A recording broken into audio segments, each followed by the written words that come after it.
Assalamualaikum warahmatullahi wabarakatuh. Allahumma salli ala Muhammad wa ala Muhammad.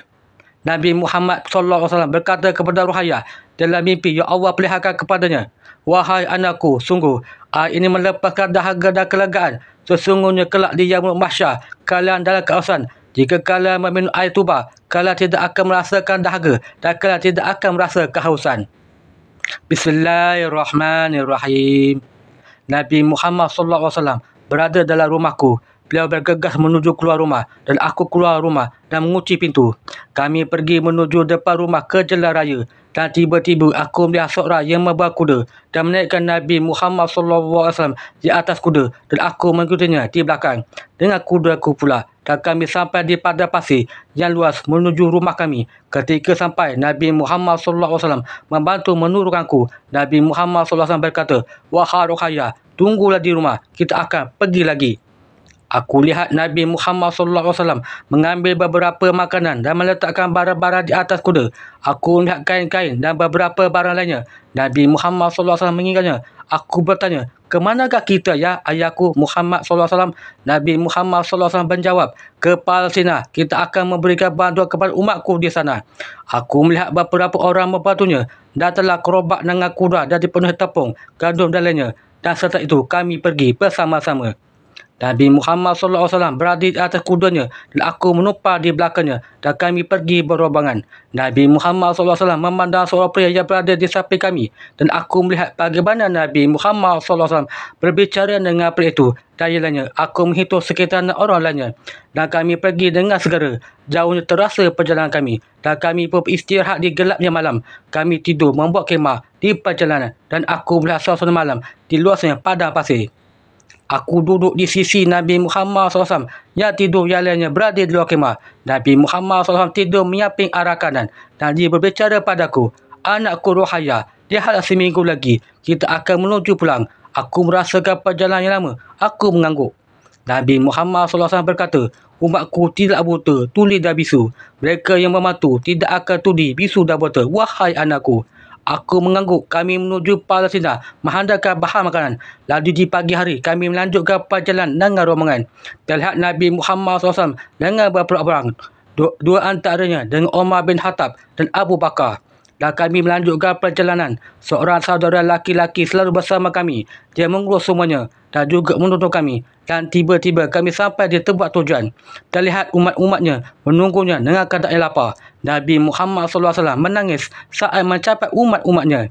Dan ketika turun, semua dibagikan. Dan Nabi Muhammad SAW memeluk anak-anak kecil dan beliau menangis. Terlihat tubuhnya yang kokoh, bahu yang lebar merangkul anak-anak Palestina dengan serban dan selendang hijaunya melengkar di bawahnya. Beliau menangis dan berkata, umatku, umatku, umatku, kalian kelaparan, sakit dan menderita. Umat-umat terlihat santun dan tidak berebut dan dalam menangis. Nabi Muhammad SAW berada di antara semua anak-anak dan mengusap kepala anak-anak dan aku berada di belakang mereka dan sungguh aku menangis melihat mereka. Dan kami pamit pulang. Mereka berdiri bersama-sama dan menyaksikan kami pergi. Mereka semua melambaikan tangan. Dan tiba-tiba kami telah sampai menuju halaman rumahku. Kami bertiga dengan seorang saudara laki-laki. Dan kami menuju sumur, mencuci tangan dan kaki. Dan Nabi Muhammad SAW mengambil wudu. Aku memperhatikan tiap-tiap bagian wudu.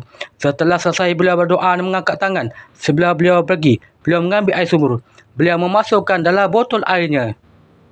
Aku berfikir, itu air mentah. Nabi Muhammad SAW berkata, wahai anakku, sungguh air ini melepaskan dahaga dan kelegaan. Sesungguhnya kelak di yaumul mahsyar kalian dalam keausan. Jika kalian meminum air tuba, kalian tidak akan merasakan dahaga dan kalian tidak akan merasa kehausan.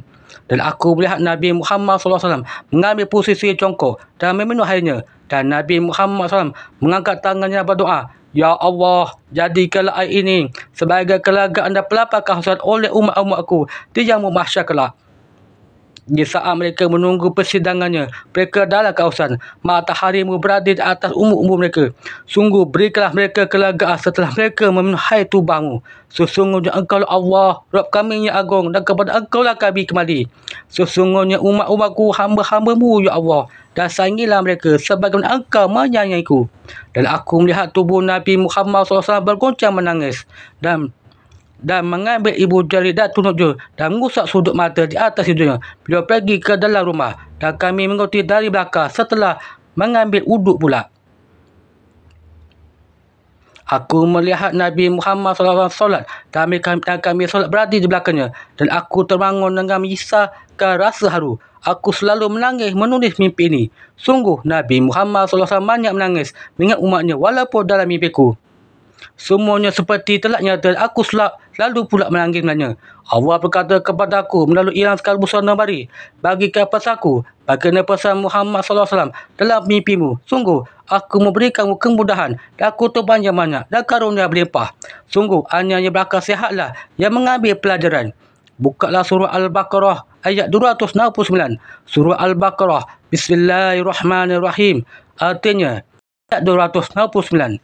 Dia memberikan hikmah kepada siapa dia kendaki. Pada siapa dia beri hikmah, sesungguhnya dia telah diberi kebaikan yang banyak, dan tidak ada yang dapat mengambil pelajaran kecuali orang-orang yang mempunyai akal sihat.